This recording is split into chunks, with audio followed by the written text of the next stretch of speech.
देखिए example number 2 की बात करते हैं। इसमें क्या लिखा गया है कि ए बी सी डी एक समलंब है। समलंब क्या होता है?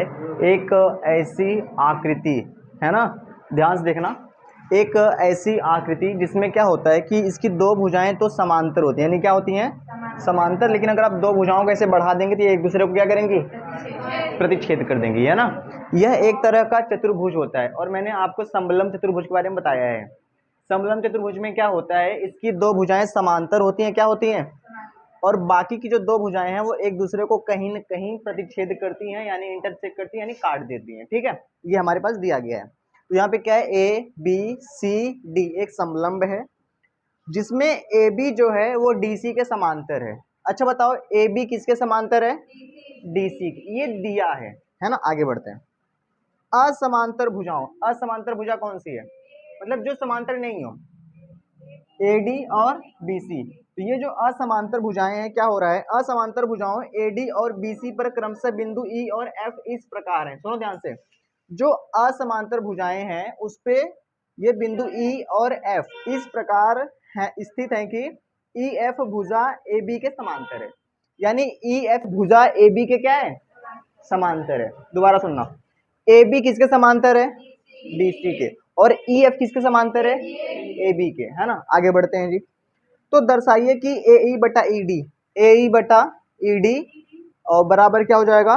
बी एफ बटा एफ सी। ये हमें लेके आना है, देखते हैं कैसे ये हम लेके आ पाते हैं। अब देखना, बड़ी मजेदार सवाल है ना।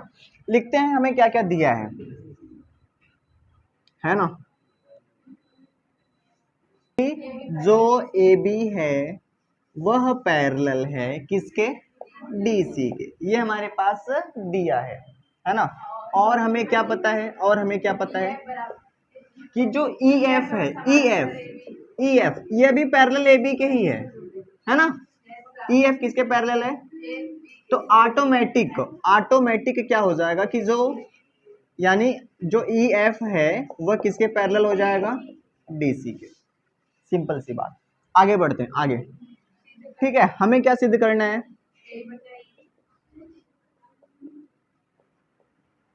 सिद्ध करना है, हमें सिद्ध करना है ए ई बटा E D is equal to B F is equal sorry upon F C. ये हमें लेके आना है। ठीक है, कैसे होगा ये, कैसे, है ना। अच्छा ये बताओ, ये आपको एक समलंब चतुर्भुज दिया है, क्या दिया है? और चैप्टर का नाम क्या है? त्रिभुज। पढ़ रहे हैं त्रिभुज, और इसमें त्रिभुज जैसा कुछ बन ही नहीं रहा, तो कुछ तो गड़बड़ है ना। यानी दया, कुछ तो गड़बड़ है ना। यानी इसमें त्रिभुज बनना चाहिए, और चूंकि इसमें समांतर की बात हो रही है और त्रिभुज बने मतलब नहीं बन रहा है, तो पक्का है कि ये सवाल इस चैप्टर की नहीं हो सकती। अगर इस चैप्टर की सवाल होनी होगी तो त्रिभुज बनना पड़ेगा। इसलिए हम यहाँ पे क्या करेंगे, एक रचना करेंगे। क्या करेंगे? रचना। क्या करेंगे? रचना। क्या करेंगे? ए को सी से मिला देंगे, है ना।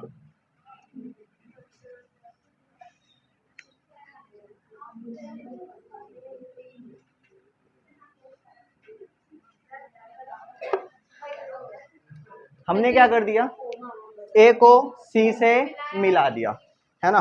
तो लिख देंगे ए को सी से मिलाया। अब बताओ त्रिभुज बना कि नहीं बना? अब लगा कि ये इस चैप्टर की सवाल है ना। अब लिखेंगे उपपत्ति। क्या लिखेंगे?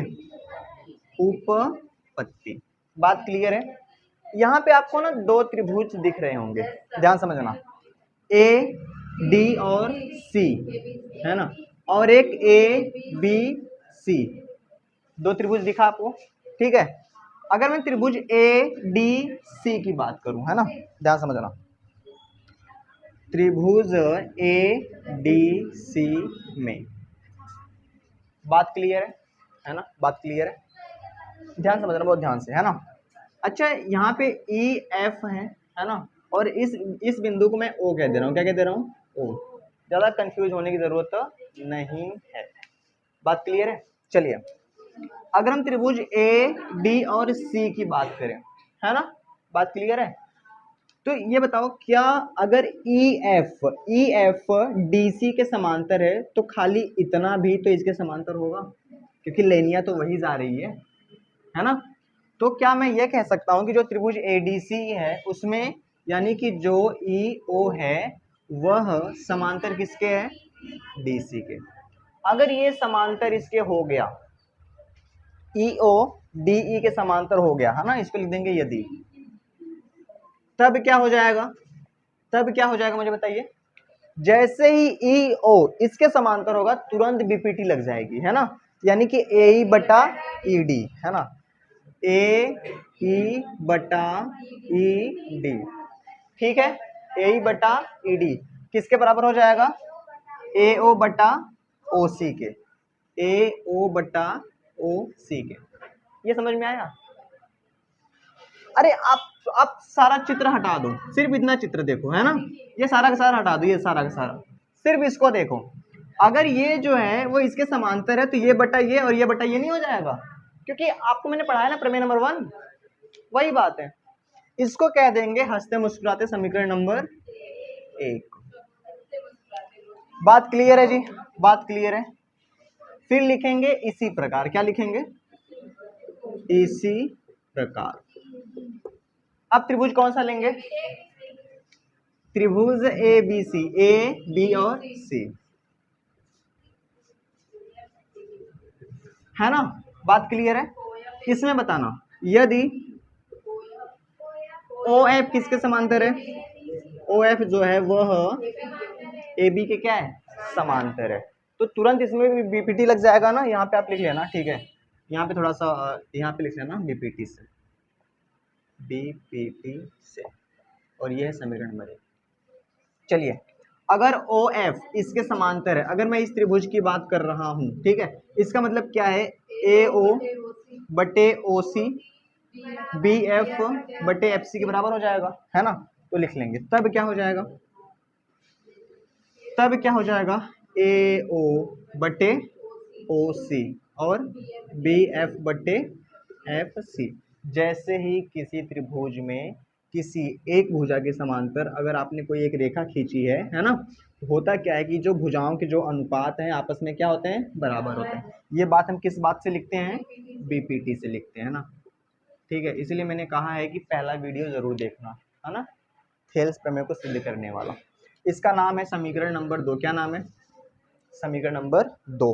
बात क्लियर है। आपको कुछ दिख रहा होगा कि ए ई बटे ई डी जो है वो ए ओ और ओ सी के बराबर है ना, और ये जो है इसके बराबर है। अगर ये इसके बराबर और ये इसके बराबर तो ये और ये भी आपस में क्या हो जाएंगे, बराबर। तो लिखेंगे समीकरण 1 और 2 से।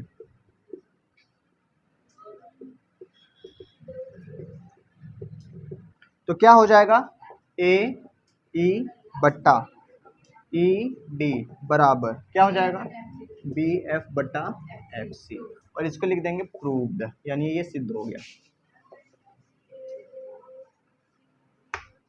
इसको लिख लीजिए।